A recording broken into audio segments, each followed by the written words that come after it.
My name is Jason Marsh. I'm the Director of Programs and Editor-in-Chief at the Greater Good Science Center at UC Berkeley. I would like to think of ourselves as a cousin to the Haas Institute. How many of you have been aware of or heard of the Greater Good Science Center? Oh, wow. Like 52%. That's great. So we, the Greater Good Science Center, are really honored to be involved in othering and belonging and to be part of this entire event in general, and really pleased and honored to be part of this session in particular.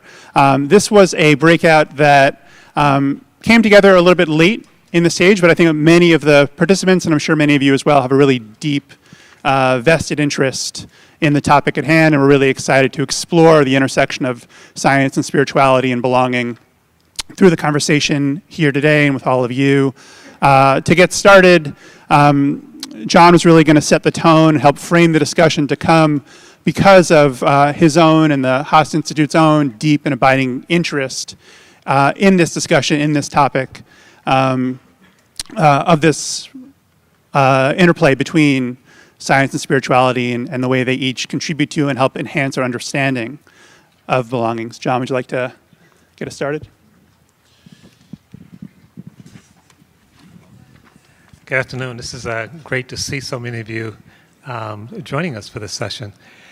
As Tony set out when he was introducing me this morning, he talked about my leaving my father's church, which was my church. I left when I was 11 years old. It was actually quite hard. It created, my family is very close. My dad is still alive, and when we get together at Thanksgiving, there are 5 generations of Powells hanging out in the kitchen. And so that rupture was really powerful. And we eventually worked through it and healed it, but it wasn't easy.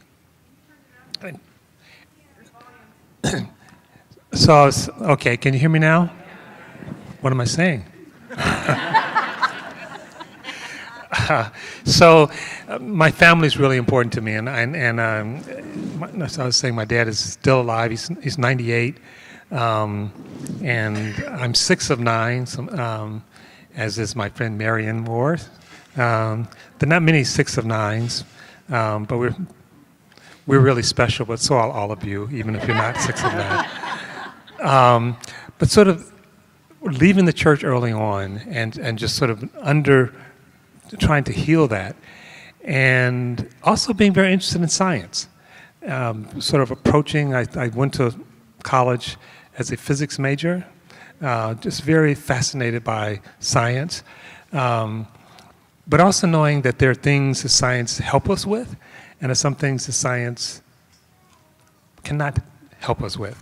So we turn to spirituality and religion for some things, and science for others, and then there are things that they share together. And what we're doing now in the world is sort of this real explosion in terms of the mind science. So we know a lot more about how the mind works. We know a lot more about how important connection, belonging is in terms of health. You know, we can, science, we can measure that, right? So we like that. But that's not enough. We also need to sort of go deeper in terms of our connectivity, our faith.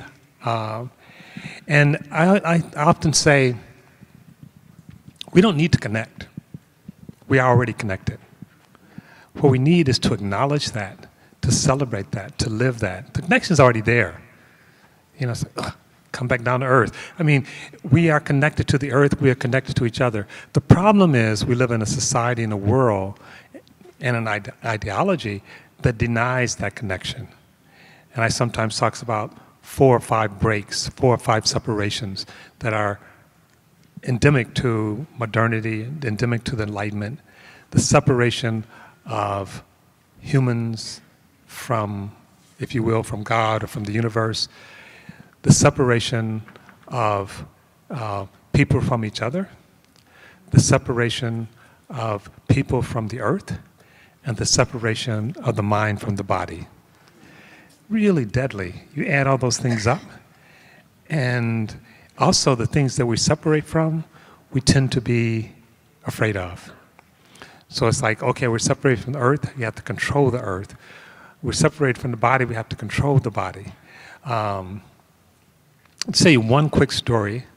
Think about the Garden of Eden, the story of the Garden of Eden. So here's one interpretation of that story. We work a lot with indigenous populations, and indigenous populations had a practice of talking to nature, of talking to trees, of talking to plants, of talking to animals. One interpretation of the Garden of Eden is that we turn that around.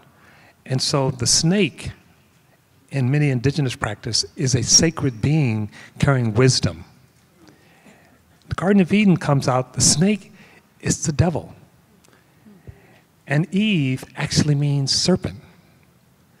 So here it is, a double whammy. So the devil is talking to another serpent who corrupts man. So if you talk to nature, not only you're not getting wisdom, you're actually being corrupted by the devil. So the separation is profound in our society. And so we're trying to heal that. Not going back to the past. We already talked about you can't do that. But taking everything we know, taking everything we are, and connecting it. And including everyone and everybody. Everyone and everybody. So how do the whales fit in? How do the serpents fit in? Okay, how do the mosquitoes fit in? Aha. You weren't not ready for that one, right? I mean, so it's like, can we eradicate mosquitoes? What purpose do they have here? We don't know, but there's so much we don't know. And I'll just end by saying this. I've been on this journey a long time. I feel like I left my father's church at 11 and have been on this journey since I was 11. I'm not 11 anymore. And there was a period of time where I felt like religion was doing a lot of negative things. Not spirituality, religion. And part of it was that faith of not knowing and sort of doing things with not knowing, so it's like suspicious of religion. And a lot of negative things have been done in the name of religion. But in the last 10 years, I've come to appreciate why faith is important. In a sense, this is not, quote unquote, just a philosophical journey. This is a deeply religious and spiritual journey as well, because, in part, the hubris of the Enlightenment Project is that we would at some point know everything. The whole idea of enlightenment is that we'll shine a light so bright that there will not be any darkness, that we actually will know everything. That's the hubris of science. That's the hubris of the Enlightenment Project. And the world is not like that. And one of my favorite philosophers says, everything that reveals also conceals. So the idea that we'll ever get to the point where we know everything is just wrong. So how do we learn to live with not knowing? Pushing the boundaries of knowledge, but always realizing those boundaries are always radically incomplete. And yet we still have to live. We still have to connect. We still have to love. So to me, I was excited to have this. And actually, Pastor Mike, who you heard me refer to earlier, Pastor McBride, he's bridging with the devil. When we were planning the conference, he said, are you going to have a breakout session on spirituality? And I said, yes, and you're going to be on it, or your brother, one of you two. But also to bring in the sort of science with it. What are we finding out about science? What are we finding out of spirituality? And even religion. So that's how this session came about. And I'll end by just saying this. We've actually had some amazing good fortune. We actually participated a lot in civic engagement. We got a lot of young people out. We use some of the mind science to actually motivate people. It's not just talking to the conscious mind, it's talking to the unconscious mind. I call it talking to the lizard, the old part of the brain, which is still a very important part of the brain. It drives many of our emotions. How do we talk to that? And it's not data, it's not facts, it's stories, it's smell, it's culture. So we won in a lot of election cycles that we participated in. And that's important, but that's not the deep goal. We're not just trying to win an election. We're trying to celebrate, acknowledge our deep connection, and to actually build a new inclusive we. So this is not just a tactical journey. This is not a journey just to win. This is a deeply spiritual journey. And so we want to center that in this work, that we're not just trying to beat somebody. We're trying to actually celebrate our connection. I was invited recently, and I'll stop after this, to give a debate with the famous conservative on free speech. And I said no. And they offered me a pretty hefty payment. It's like, we'll give you thousands of dollars to come debate this person. I said, no, I'm not debating. It's like, why? I said, I'm happy to come and have a conversation where we actually talk to each other and explore together. And that's what we did. And when we first got there, all these people had come expecting to see a debate, and they were disappointed. It's like, no fireworks. We were expecting, you to beat up on each other. And at the end of it, it was really wonderful. The person who was on the other side, who wasn't the other side, said, I'm going to stop debating. I want to have inquiries with people. I want to investigate with people. I don't want to, and we came from very different perspectives, but not a debate, not where one of us won and one of us lost, but where we tried to hear each other. We tried to connect to each other. We bridged. So anyway, it's great to be here. I'm going to step out and come back. Need to tickle my throat. And I want to acknowledge all the wonderful friends who are here. My friend Marianne, my former students, and now my teachers, Kaloma, and his young child. You want to introduce us? Kaloma? Show him the youngest member of.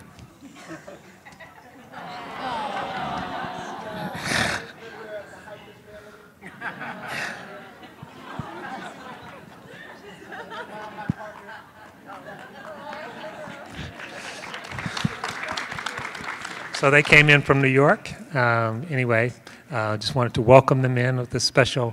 As you know, we have a daycare center, so we encourage people to bring their families. We believe in intergenerational work. So now I'll turn it back to the panel.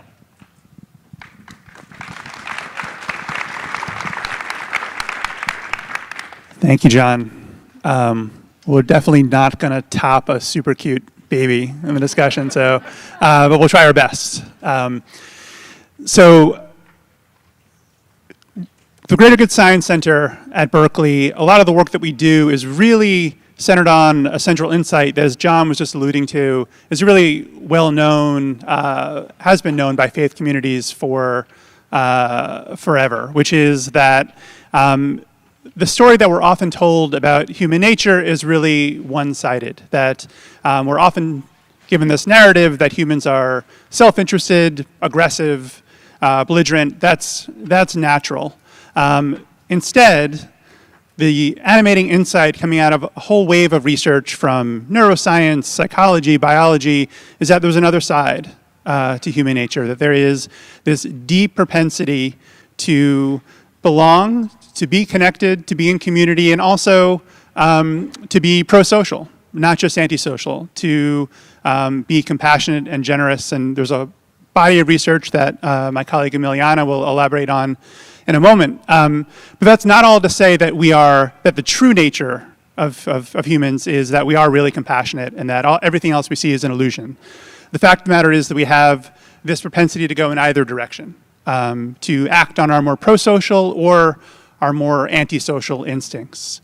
And what determines which path we take depends on a whole host of factors, depends on social conditions, broader social conditions that are eliciting our pro-social tendencies or our antisocial tendencies, but it also depends largely on our internal landscape as well, and the feelings of psychological safety that we have in our inner lives, our spiritual lives, and our ability to act on our pro-social tendencies depends in large parts on the conditions around us and the ways they are showing up in our internal landscape as well. And by that same token, Our inner landscape also affects not only how we show up and how we present ourselves and how we interact with others, but our relationships with others and our connections, our communities, our commitments to something bigger than ourselves plays a huge role in determining our own sense of personal meaning and happiness and well-being in our lives. So at that intersection of the personal and deeply spiritual and our emotional well-being and our social commitments and our pro-social behavior and our commitments to people and causes and the welfare of those well beyond the self is really in some ways at the heart of the discussion we'll be having today, looking at this connection between our spiritual lives and our commitments to others, to community, to society. And we'll be grounding that discussion both in the science of belonging and the science of pro-social behavior, and in a deep understanding of spirituality and faith. And we have a really exceptional panel here to explore that intersection together, and we're really fortunate to have such a large crowd here to help join us in this conversation. So we are going to, for this session, have a few short presentations by each of our three really amazing and esteemed presenters, and then ample opportunity for dialogue with all of you as well. For starters, I wanted to first turn things over to my Greater Good Science Center colleague, Emiliana Simon-Thomas, who is the science director of our center and runs our fellowship program, runs several different science initiatives, and is also the lead instructor, the co-lead instructor of our Science of Happiness online course and Science of Happiness at Work online course series, which together have enrolled somewhere in the ballpark of 600 or 650,000 students worldwide, and presents really widely around the world on the science of connection and compassion and pro-social behavior, drawing on her own expertise and training as a neuroscientist at UC Berkeley. So Emiliana will first give us a little bit of a grounding in the science of belonging. Thank you, Jason. Can you guys all hear me? I can't. I'm not used to the handheld sort of salon lounge singer mic, but I'm going to do my best, holding it close. Already, I know in this amount of time, people are probably starting to feel a little bit of a lull. So if you would like to stand up and shake your shoulders or your head at any point, I hope that you feel welcome to do that. I know for me, it's hard to sit and listen. So please do that. It's my pleasure to be here. It's an honor. I'm delighted to share what I can with this group of delightful and motivated and inspiring humans. So as Jason brought up, we now know with a lot of evidence that being socially isolated is actually exquisitely harmful to health. This is a meta-analysis from several years ago reporting that when people are socially isolated, when they don't have that sense of psychological safety, when they don't feel securely attached to family members, and I sympathize with John, also having grown up in Berkeley, where I'm one of five, and have stuck around because it's so important to me to have that family community. I also connected with them because I went to college to do physics, but switched to cognitive science when I realized I was very interested in the human mind. So, as Jason also alluded, there's this narrative that humans really are individually driven, and self-interest is the core motivation, and that actually we kind of learn from our parents how to be polite, how to cooperate. We have to tell our kids how to say thank you. When in fact, when neuroscientists tried to measure in the brain what happens when you put people in positions where they need to collaborate with each other or coordinate or have conversations, and compare that to what happens when people are alone, what they found was actually nothing. And in fact, being alone activated regions of the brain that were associated with vigilance, right? A state of alertness or salience. And so now they sort of landed on a theory which they call the social baseline theory, which is our baseline is not to be alone. Our baseline is to be connected. Humans are ultra social. We expect to have other people around. The chart that's on the other side of the slide is from Simone Schnall, who she went to a college campus and stopped people walking by. And they were either together, like two people walking, or one person alone. And if there were two people walking, she brought one of them and said, look at this hill in front of you and tell me how steep you think it is. She asked them to sort of write it down or to judge it on a little picture or to use their hand to gauge it. And she did one person at a time, but she compared the people who had been walking together to the people who walked by themselves. And what you see in the chart is that when people describe the hill, either by just writing it down or using a little picture, they describe the hill as steeper if they're alone. So again, there's something about having another person there. The hill's the same, right? Something about having another person there makes us see the world as a more accessible and easier to handle place. Now, Ruth Feldman has written extensively about what she calls biobehavioral synchrony. So human beings at a basic physiological level are equipped and predisposed to share signals with one another. So if you're around somebody who is having an emotional experience, your body replicates some extent of that emotional experience. That doesn't mean you have to feel exactly what they feel. In fact, if you always feel exactly what someone else feels, you're probably putting yourself at risk if you're a healthcare provider or somebody who works in a profession that involves a lot of emotional labor. But still, you feel something. You also know something about the other person. Basically, this is describing a whole map of the different physiological systems that tend to synchronize when you're sharing space with another person. We have all of these other systems in our body that are dedicated to helping us understand each other. From the face, the expressions that we make, that we understand from other people, the voice, we're constantly uttering things verbally and non-verbally to convey how we feel and what we intend to one another. And our systems that are involved in touch. There's a wonderful research study done by French researchers that brought students into a room. Well, they were in the room already, and they had the teacher walk around and randomly touch half of the students. And then they measured who came up to the board to do their work, right? If the teacher said, oh, who wants to show us how you did your homework? The ones who had been touched were 50% more likely to come up to the board. So something about touching each other is really valuable in sort of connecting with our sense of commonality with one another.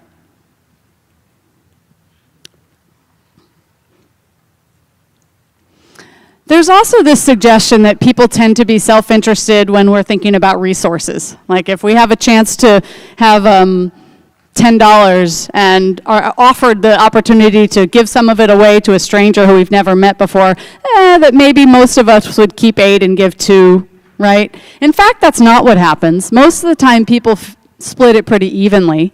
Humans are exquisitely concerned about fairness and justice, as are primates. And in this study, researchers had people, they gave them that exact task. They said, we're going to give you a sum of money and share it with somebody that you don't know, right? You're never going to see them. There's no consequence. There's no feedback. And they didn't look at how much they shared necessarily across the board. They split the data by who shared quickly and when people shared more slowly. And what they found was that when people shared more quickly, they gave more. And the interpretation is that the first impulse is to be generous, to give, to serve others. Subsequent researchers have replicated this finding, looking at the activation patterns in the brain, showing that when people make self-interested decisions, they recruit the prefrontal cortex, systems in the brain that are involved in sort of higher decision-making, rather than working from their sort of more innate impulse to be kind and generous.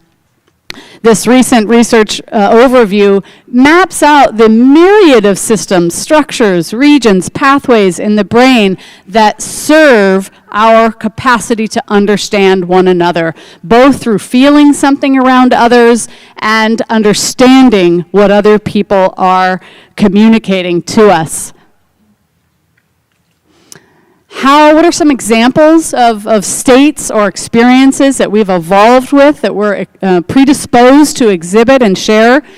Gratitude. So gratitude, we've been researching for about 35 years, and it turns out that it's associated with a whole host of benefits to health and well-being, and that it's essentially an engine for forming strong connections between people. Awe. My dear colleague, Dr. Keltner, has been studying the experience of awe. So this is being in the presence of something sort of hard to understand or comprehend or explain. This might be at the sort of chasm between science and spirituality, right? When we can't quite explain something, we have this moment of humility and urge to connect with others. And that's what awe does. And that's what a spiritual life affords us. So in an interesting way, this is at the nexus, right? We know that awe, this experience that all humans have, brings us together by incurring these feelings of humility and potential connection and willingness to be modest and sacrifice for the group. Laura Ackman and Elizabeth Dunn have been looking at generosity and pro-social behavior for a few years also, and in this chart they're showing the relationship between well-being and pro-social spending on national levels. And everywhere where you see green is a positive relationship.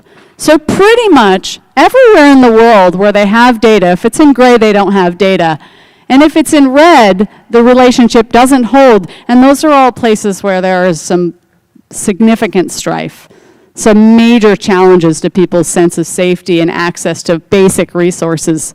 Basic survival is under threat. But everywhere else in the world, the relationship is positive. The more a nation spends on each other, the happier they are, the happier their citizens are.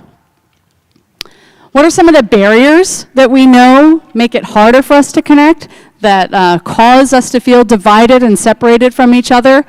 Clearly, some of the values that we carry, the narrative of Americanism, can get in the way.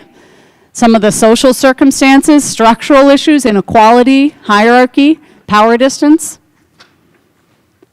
Associations, strong associations with certain groups, which can be very powerful and can be a service to our well-being, so long as they don't also lead to a sacrifice in our ability to connect beyond that group. There's a large science of in-group, out-group dynamics, and the extent to which when we overly associate with an in-group and use that to cultivate or develop beliefs that are harmful to an out-group, this can be problematic. Cynicism, when people become diffident or hopeless. I was inspired by the earlier panel where love and hope were the solutions. Indeed, those do prevent us from adopting a more cynical outlook. And then finally, one that can be quite a challenge, and I invite anyone in here to tell me that this is not a challenge for them, because it's a deep challenge for me, which is lack of bandwidth. We are all right now in a time of society and life where we're extraordinarily busy and somehow kind of overly proud of it. Proud of how hard we work. Proud of how little time we have. Proud to tell someone how tired and busy we are, when in fact that immediately puts up a distance between each other because they suddenly feel like they're using our time, our precious time. Devices obviously play a role in this, and I won't go into a long study, but we know that when people are having a conversation with each other and there's a cell phone on the table, face down, just on the table, the quality of that conversation is less satisfying. So, something to be mindful about. What are some of the clear advantages to connection? And I've addressed a lot of these already, but I'll just summarize them one more time. When you are someone who's had the lucky experience of growing up in a household with people who took care of you in a way that made you feel safe and well-connected, you're less vulnerable to pretty much any mental or physical health ailment that we've been able to measure. When you're socially isolated, it's unpleasant to a degree that it registers as pain in our nervous system, both in the brain and in peripheral physiological systems. When we engage with values-aligned, socially supportive communities, and this includes spiritual and religious groups, we're more likely to feel happy, to be successful, to make progress, to transcend challenges, to be resilient. And I take a quote from the World Happiness Report. A 10% increase, and this is drawn from national samples around the world. Having someone to count on, having 10% more people say yes to that question is equivalent to doubling per capita GDP. So if you ever thought money was the answer, there's a much less expensive way to improve the quality of life. I was going to offer you this practice, but I don't think we have enough time to do it now, but I'll invite you to think about it for another time. It's a way of building common humanity. And essentially, the challenge is to get together with someone and for 5 minutes just make a list that's as long as you can of the things that you have in common, with bonus points for finding something really obscure and unusual and unexpected. So a really just fun way to get to know someone really quick and realize that there's a lot that brings you together, and perhaps more than what you might be imagining would have brought you apart. And I'll close with a quote from Dan Gilbert, who is also a happiness expert, who says, if I wanted to predict your happiness, and I could know only one thing about you, wouldn't want to know your gender, religion, health, or income, I'd want to know about your social network, about your friends and family, and the strength of the bonds with them. And here's a bunch of resources which you can find and use if you want to hear more. Thank you so much for your time.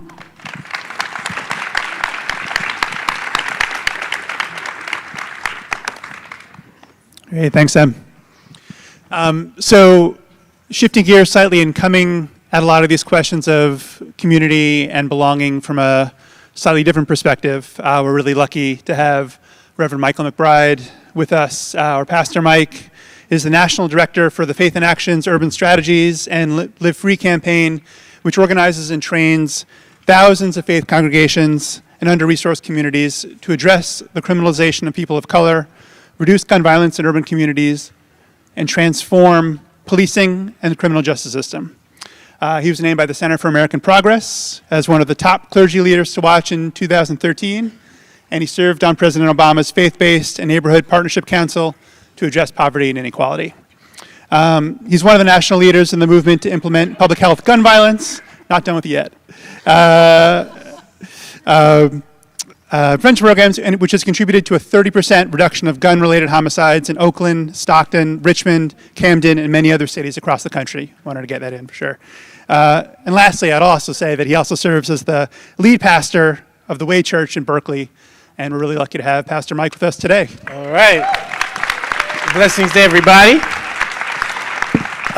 So I'm going to use this as a way to try to tell some of this story. I am a fourth-generation Holiness Pentecostal preacher, which means that we do speak in tongues and roll on the floor and swing from the chandeliers. On a good Sunday, we levitate. Somebody say amen, right? And if you ever want to do any of that, just come on and see us. 9 o'clock, 11 o'clock, it'll bless you real, real good.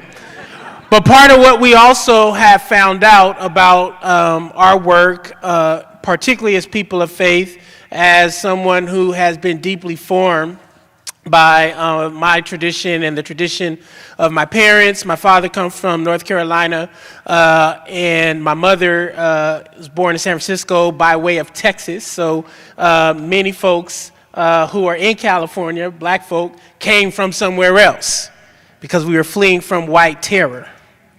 And so I always try to talk a little bit about the role that I think faith needs to play by just mentioning a couple things. The first thing, I was in Montgomery, Alabama, at Bryan Stevenson's Lynching Museum. How many been there?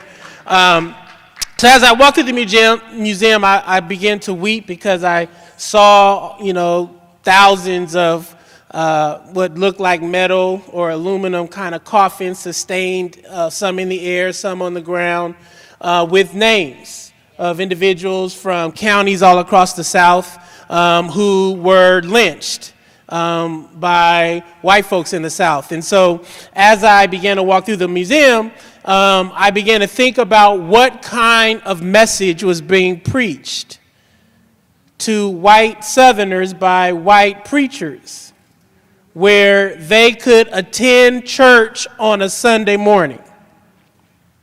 leave church and lynch a black person who probably was also in church that same morning, lynch them in the afternoon? What kind of messages were being communicated that convinced these folks, or at least gave them the language and the kind of affirmation to believe that these folks across town did not belong to them? Then I also began to think a little bit about the history of the way in which human hierarchy and exclusion has worked, particularly in modern spaces, that in order for all of this to make sense to people, we have had to use religion, economics, science, anthropology, all of these disciplines to make the other make sense. It is not as if only one discipline was being used in the service of this project. All of these disciplines were being used by people with certain kinds of goals and aims to make sense of human hierarchy and exclusion. And so part of what we have tried to do in our work within the PICO network or Faith in Action network is figure out how do we reclaim religion, faith, or moral centers as a way to form people to believe and, dare I say, be convinced that we do indeed belong to one another. And that there are material conditions that can be transformed by our organizing together through institutions of faith and moral formation that allow us to live out in the world in a different kind of way. And so what I want to share with you a little bit is how we've tried to do some of that in our congregation as an outgrowth of the work we've tried to do across the country through our Faith in Action network. Does that make sense to everybody? Yeah. Now, it's important to appreciate, I don't say this because I'm a Pentecostal tongue-talking lover sometimes of hip-hop and in deep relationship with my loved ones and comrades in Muslim spaces, but I was reading a book by Mike Davis, who wrote The Planet of the Slums. And he talked about, as an anthropologist, he talked about how the three fastest social movements growing in the world are hip-hop, Islam, and Pentecostal Christianity. Right? Which made me think that many of us who are, somewhat post-religious in our orientation of how we want to radically transform the world, if we're just strategic and if we're organizers, we are doing ourselves a disservice by not radically trying to reclaim the use of faith and religious practices as a way to form people well in the future that is yet to be written. Because how many of you know the future is not set? It is in our hands, right? It is in our hands. And so part of what we try to do in our congregation, we call it The Way. And we went through this project after we did all these little inner conversations within our congregation to capture how are people imagining being a part of our congregation, our kind of small space of regular gathering and formation. And this is kind of what we came up with. The first thing we came up with, people began to describe church as an extension of home.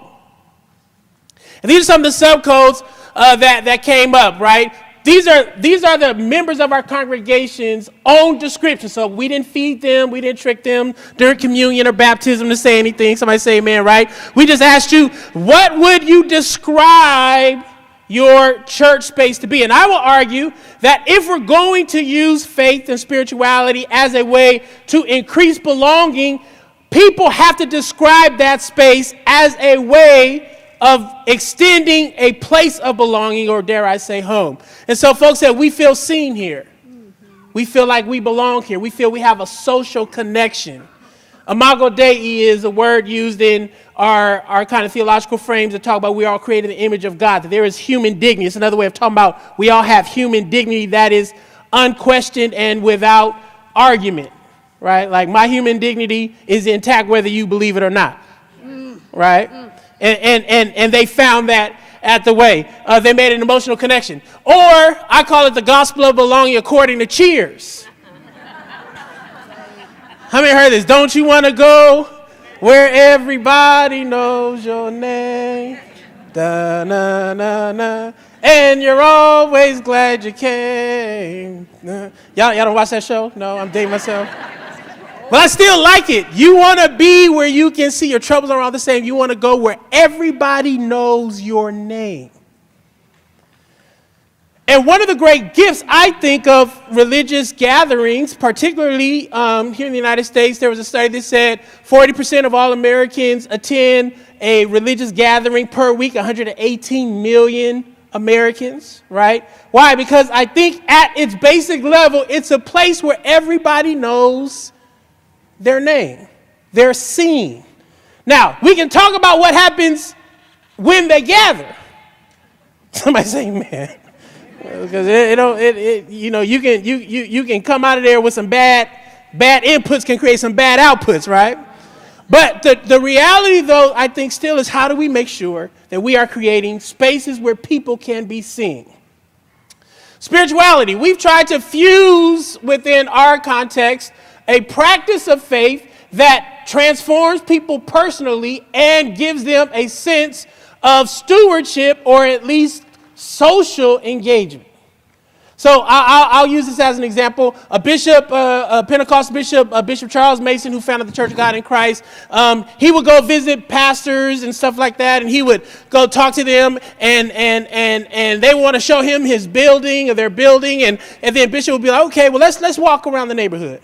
The pastor would be like, no, I want to show you my great study, or let's walk around the neighborhood. So they walk around the neighborhood for about an hour, and they would come back, and Bishop Mason would say to him, when we walked, no one said hello to you.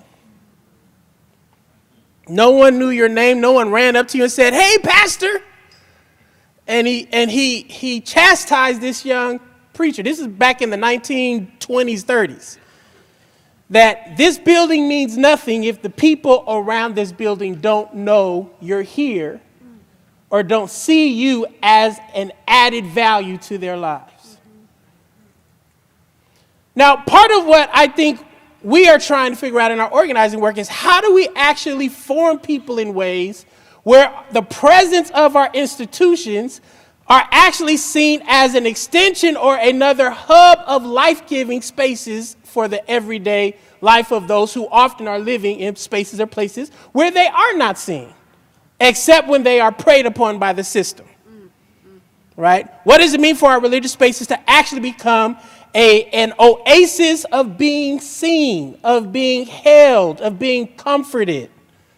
And this has been one of the practices that we've tried to engage. The last thing before I turn it over, we take very seriously this idea of cultivating an imagination. One of the gifts, I think, of spirituality is it helps you to at least have an expanded imagination. Michael Ray Matthews, who's one of our national associate directors of the Faith in Action Network, he says this quote so powerfully, and I usually adapt it because that's what we all do. We steal each other's stuff, or we use each other's stuff and say it in our own words. Somebody say amen. But at least I like to attribute it. I often say, as Michael Ray always says, or as it's usually said, and then by the third time it's like I always say. Somebody say amen, right? But if you are not cultivating your own imagination, and I usually add things like your own imagination about justice or the society we want to live in, your own imagination about a system beyond policing, our own imagination beyond about liberation and about freedom. If you're not cultivating your own imagination, you are usually living in someone else's imagination. And part of the challenge, I believe, is we can use these spaces as a project-based learning space of regular practice that help expand people's imagination. Now, of course, I realize for many folks, as John mentioned and others, some of our religious spaces don't create these kind of experiences. That's why some of us left.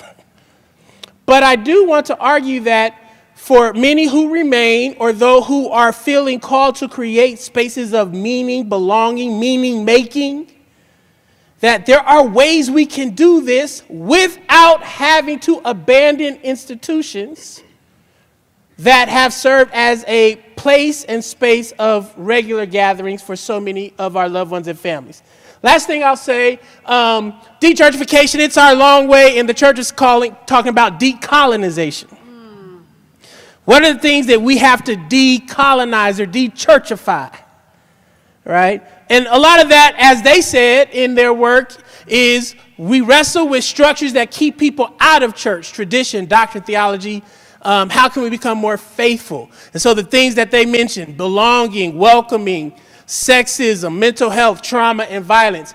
I as a good Pentecostal, I got to give you at least one scripture. Somebody say amen, right? This is the framing of how I see my blood brother, Ben McBride, and my Pentecostal comrade walking through the door. He going to do it better tomorrow. Somebody say amen. So you go check him out. But this is a framing that I just want to leave with you that I think has helped to expand how we think about our work. The scripture says that in the last day, God will pour out God's Spirit on all flesh. Everybody say all flesh. All flesh. All flesh means no one is left out. Sons and daughters shall prophesy. If you've been a part of some of our religious traditions, we know about the sexism, we know about the misogyny, we know about the exclusion of women's voices in leadership and proclamation. So I often tell my congregation, sons and daughters prophesying, sons and daughters proclaiming means that if you hating on the women proclaiming, then you out of order of the text, right? Young men shall see dreams and old men shall see visions. Speaks about ageism. Handmaidens and servants speaks about classism and the way people try to overextend ownership of people's bodies. And then I love the word that says everyone. That just speaks to all the groups you don't like, right? Everyone who calls on the name of the Lord shall be saved. This idea that even within our traditions, there is language, there are practices, and there are examples of radical belonging that we have to excavate, recover, and then expand. And I believe that when that excavation and expansion work happens, it begins to speak to the parts of people that they did not even know was there. It just has to be proclaimed and magnified. Our organizing work seeks to do this across a multi-faith, multiracial, multi-geographic space. And I hope and pray that as we continue to think about belonging, we don't leave the faith, community, and or not take spirituality serious as a way to reclaim the way people make meaning and build community. So be glad to talk a little bit more about it a little later. Thank you.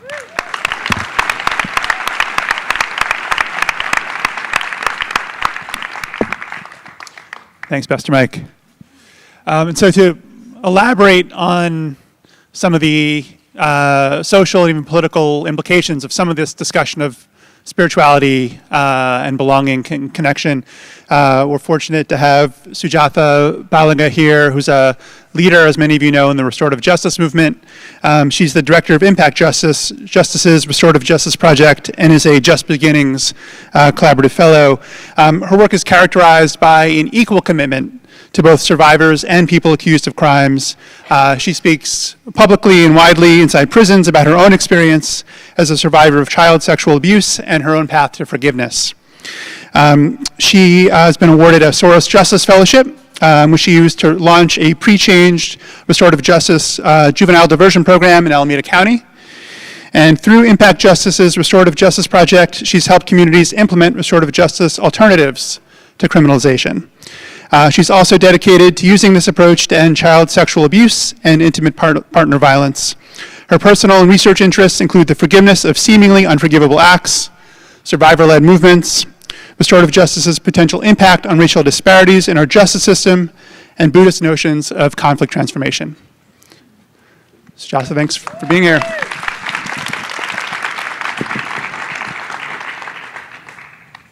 So I come, I need my microphone. That would be helpful. Thank you so much. So I come to you today, it's very last minute, and I saw that Pastor Mike was speaking, and I thought, oh, I want to do that. And then I saw what it was about, and it's a chapter of the book I'm working on right now, which is talking a little bit about the relationship of science and scientific inquiry to not reforming, but revolutionizing our notions of how to deal with harm when it happens. And so I thought, oh, this is perfect. But then I was remiss in looking at my emails over the weekend because I was at a crime survivors conference in Sacramento and didn't notice when people were saying what order people were going to go in and is this okay? And so, like, I know never to follow Pastor Mike. So I will do my best. And so, I come today to you from the perspective of restorative justice, but more to start to grapple out loud, and putting together this PowerPoint was helping me think through this chapter about the things that I talk with my nephew about, who is an aspiring astrophysicist, and the things I'm thinking about as a Buddhist, and particularly about how we secularize some of the practices that we bring from our faith traditions in order to be beneficial in secular spaces. And the word secular is always really interesting to me because in my childhood in India, we use secular very differently, that word very differently in India. Secular means in India the equal honoring of all traditions and no tradition, right? And here, the way I think we mean it is stripping things of any element of religiousness, right? And so it makes it very difficult in some ways to bring the best of what we do through meditation, yoga, things of that nature, to schools, to prisons, to places where when there are state institutions, we have to figure out how to do it in a way that isn't overly honoring religion and faith, right? And one of my personal concerns in doing the work in this way, both in restorative justice and in my work in which I call mindfulness now, in order to sort of have it not be meditation or Buddhism, right, is that both there's a way in which I'm not belonging. I'm not bringing my full cultural self to my work, and that we may be stripping the best of a thing when we secularize it too much. And by secularize, I mean in the American Western sense of the word. So, and I think sometimes science helps me with this. I love feeling wonder and awe. One of my mentors, Howard Zare, once told me that wonder is the experience of not knowing as pleasure. Experiencing not knowing as pleasure. So when I talk with my sweet nephew and he's telling me about a star they just found or some way, and I don't even have the words to explain what it is that he tries to explain to me, so I won't try. I like to talk to him a lot about paradigm shift. Our favorite book, which I introduced him to, was Structures of Scientific Revolution. And it was interesting to me that when I met one of my mentors in restorative justice, Howard Zare, the opening of his seminal text in the field actually starts with Structures of Scientific Revolution. And I thought, where has this person been my whole life? So here's a gentleman who knows a little bit about paradigm shift, and he says we can't solve our problems if we continue to think the same way we were thinking when we created them, right? As an attorney, I take this to heart, really, because we did create the criminal legal system as it operates. I don't personally take responsibility for it, but I do know that the kind of thinking that I was trained in and what I've had to sort of disabuse myself of as I've learned to be a restorative lawyer has required different and new ways of thinking, paradigm shift. There's the book, Structures of Scientific Revolution. And I think I just already touched on this, that this is really trying to find entirely new ways of thinking, right? That don't remain in our current view of reality. So I think that the real shift that we need to make in thinking with restorative justice, this is a photo of what we call dalitoi in my community. And people always ask me, like, what's your recipe for dal? And I say, well, dalitoi, my recipe for dalitoi. And when I think about dalitoi, I think about it in my mother tongue, which is Konkani. We say, ammi ishikartachi. We make it this way. I don't have a recipe for dal, ammi ishikartachi. And we think about this more expansively. I was talking with my mother about this. What do we really mean when we say this, ammi ishikartachi? We make it this way. It's not just this is how my mother and her sisters and their mothers' mothers made it, but also in this particular bowl of dalitoi is the entire history of my people. So we started in Kashmir, and then we moved to Bihar, and then there was famine in Bihar, and then we moved to Goa, and then the Portuguese invaded, and then the Portuguese were not made to leave when the British did, so they stayed until 1967, and the Amjingali people, which we call ourselves, Amjingali means our people, we left, the Konkani people, became a diaspora, really. And what was interesting to me is that along the way, those are black mustard seeds, and a lot of people use brown. And when did the cilantro become a part of this Dalitoi, right? So when we say Ammi Ishikartachi, we can think of this as including the movements of our peoples and the plants that were involved in the creation of this. It is way bigger than my recipe. I can't think of it this way. So, when I think about this from a justice perspective, when I first read the Archbishop Desmond Tutu's book, No Future Without Forgiveness is the title of the book, No Future Without Forgiveness, I was introduced to this word Ubuntu, which means a person is a person through other people. And another way to say it is I am because we are. As a survivor of child sexual abuse, and particularly of incest, it has always been difficult for me to other my father.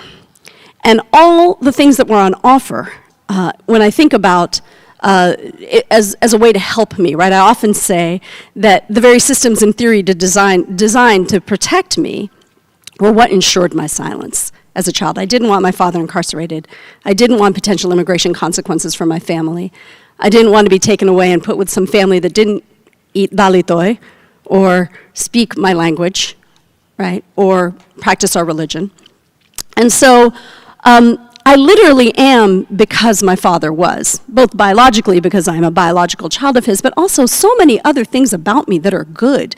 The man taught me my politics. He taught me to fight for the underdog, which is why I work to end the things that he did to me, right? I am because we are.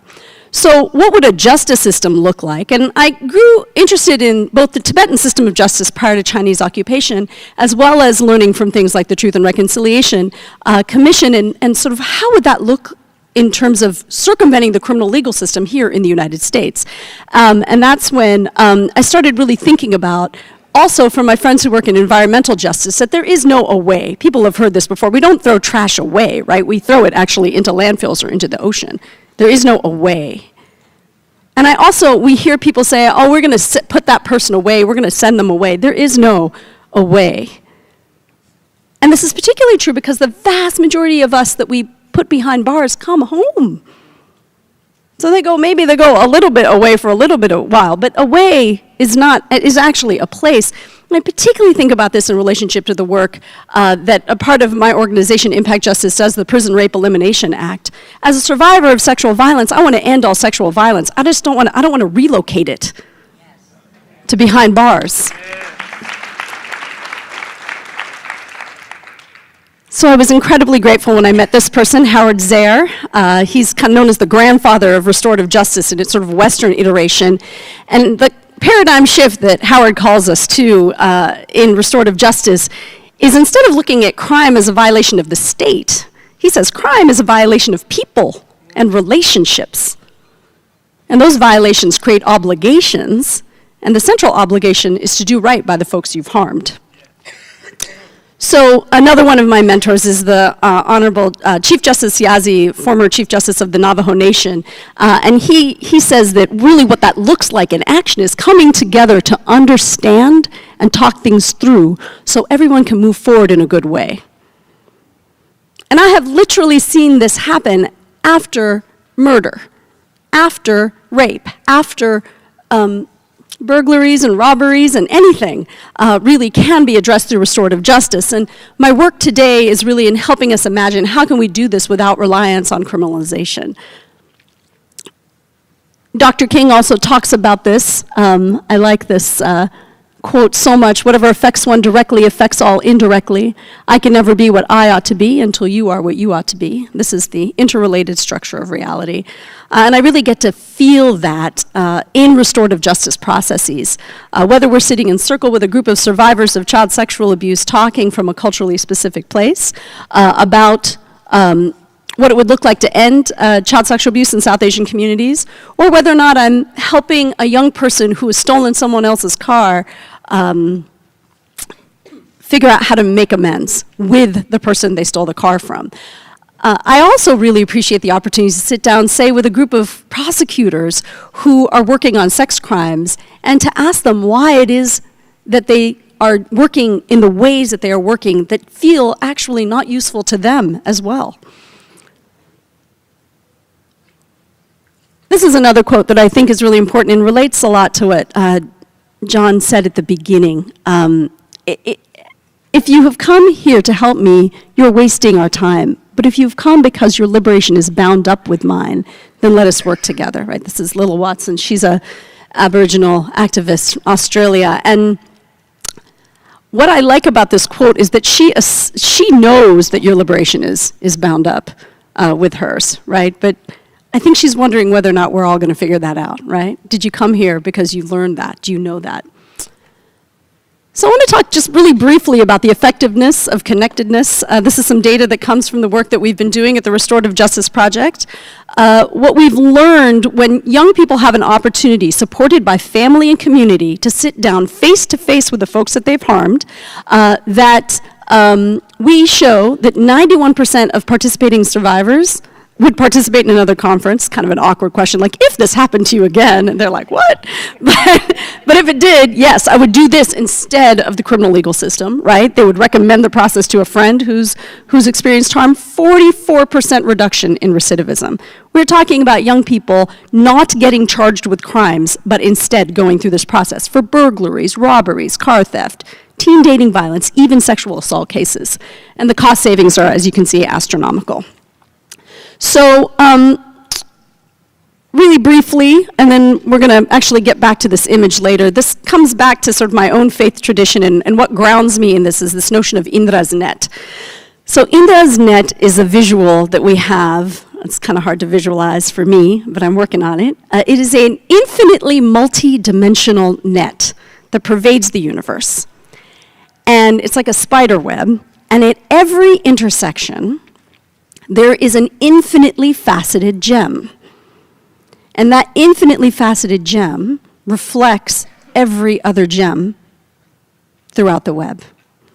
So ancient Tibetan and Indian art tended to be two-dimensional, and this was their take on it, but there's an artist whose name I'm forgetting at the moment. I would like to give that person credit. It's in the notes on the PowerPoint, and I'll try to find it later to share.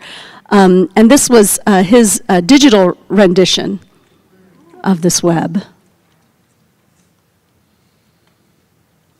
And so again, we've talked more than giving you time to do the practices, but at the end I'll show you a little practice that I do with this visualization that maybe we can work on in order to really feel in our bodies what it is that we are in this web together, and that we could actually create systems of justice that reflect all these facets in our lives. Thanks, folks.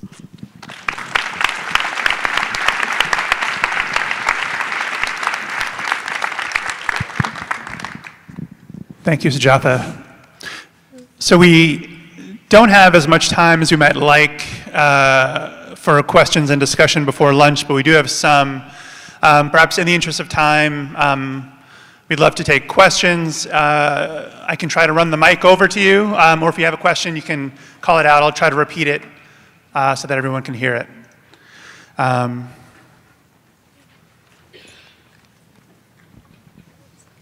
Yeah, I just have one question for the last person. Where did the data come with all the high stats come from? Where is it taken from? Sure. You can look for a report on our website, impactjustice.org. I didn't have time to format my PowerPoint, or I would have had all that on there.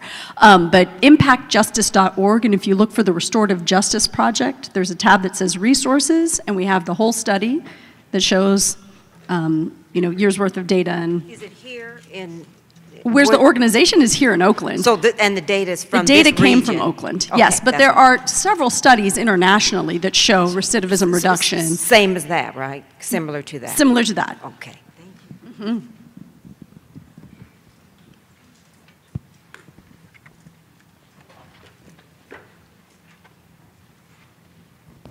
Hi, I have a feeling I'm going to do this really badly, because on the one hand, I want to say that this is amazing that we're doing this all about connection, and yet my focus is going to be on a place of disconnection that I felt. And I don't know how to do this in a way that feels right. But I want to say that, first off, really everybody was just marvelous speakers, and I'm really appreciative. And Michael McBride, I want to actually mention that I never thought that a Pentecostal preacher would draw me in. You know, that's quite shocking to me. The first half, at least. And then the second half, it was all about a gender binary. And the same point that you would talk about belonging, and then all of a sudden I felt like, but it doesn't include me. And so I just want to name that and just talk about, like, I see your intent and you're a beautiful man and so on target with so many things, and how challenging this is for all of us. And I'm also kind of curious for everyone here to reflect on whether you even noticed that, and how why me as a non-binary person always has to be the one to name these things, and how we can all learn how to develop that sensitivity. So I think I've hijacked the mic for a little bit too long, but thank you again, and thank you, Michael. There is so much beauty in what you're doing, and thank you, everyone else. Thank you. So I think that I appreciate your certainly observation, and I think one of the things that I and many of us are learning is someone told me one time that all models are useful, no models are perfect, right? And so what we're trying to do in our formation spaces is offer them or create spaces of deep humility and curiosity. So when people do not feel like they are being included or they belong, it shifts the way then we do our work the next time, versus having these defensive responses. And so I want to take this as a learning opportunity to perhaps just say that even in the journey of some of our religious spaces, we have always had to adjust our work or recalibrate our work from the blind spots or the spaces where we just have some gap of either knowledge, experience, etc. We often tell our faith leaders there is no perfect place to do the work. There is only where you are, and then it is to make that space much more inclusive and hopefully expand the circle of concern. And so, of course, as a black person, I hate to be the black person in a room with white folks telling them the same thing, but often, sometimes that is the burden we carry when we're trying to be in a very identity space, if you will. I hope then that all of us that hear these kinds of critiques or pushes, whether it's with love or some tension, that our response is to absorb them and then do it better the next time. And I think that perhaps is the learning from what you just said.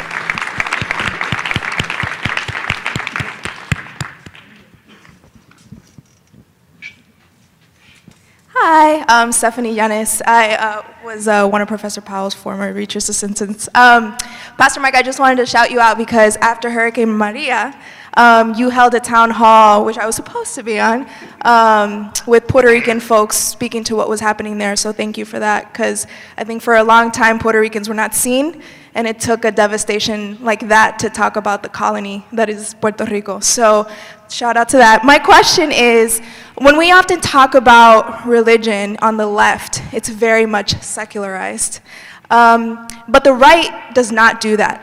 They do a very good job in some ways of organizing people around this idea of their religion or how they think about religion. And in some ways, I feel like on the left, we've gone to the extreme of that. Like we've lost all sense of, in some spaces, of connectedness through faith or religion or spirituality. And so I'm curious to hear your thoughts on how do we kind of still have a space where, if folks do not, want to engage in some kind of organized religion but still feel connected to each other in a moment where I think the right wing has done the exact opposite and in some ways is winning.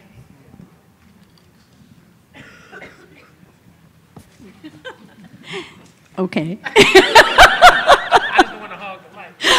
Well, no, and I think it is important actually as a Buddhist to answer the question, because I think that's what we're talking about. It's easy for the right. Yeah? They're not doing the belonging thing over there. So if we were to do this on the left, right, is there really going to be equal airtime for all religions and animistic religions and atheistic religions like mine? Are we really going to do that? And I think it is, I have heard many times that it'll be more likely to have an African American president and a woman president before we have a Jewish one. And people are calculated about that because we want to get the White House back, right? So there's a lot to think about there in terms of what work do we need to do on the left about belonging before we can really think about having what I think is India's superior model of secularization in the United States. And I would add to that, just really briefly too, that my cousin, who is not a Buddhist atheist, but just a straight up atheist, who lives in India, really feels included in Indian secularism and loves he celebrates all the religious holidays, right? Our school year runs all year in India because you have the Buddha's birthday off and you have all of Eid's off and you have all the things off, right? You have Christmas off, you have everything off. And my brother-in-law loves that. He loves the education that his daughter, who he is raising to be a complete and total atheist, right? And completely wedded to science. He appreciates that. So I think that that's the work that we would have to do, to not just make space for those of us who are faithful in whatever ways we're faithful, but also for folks who reject the whole thing.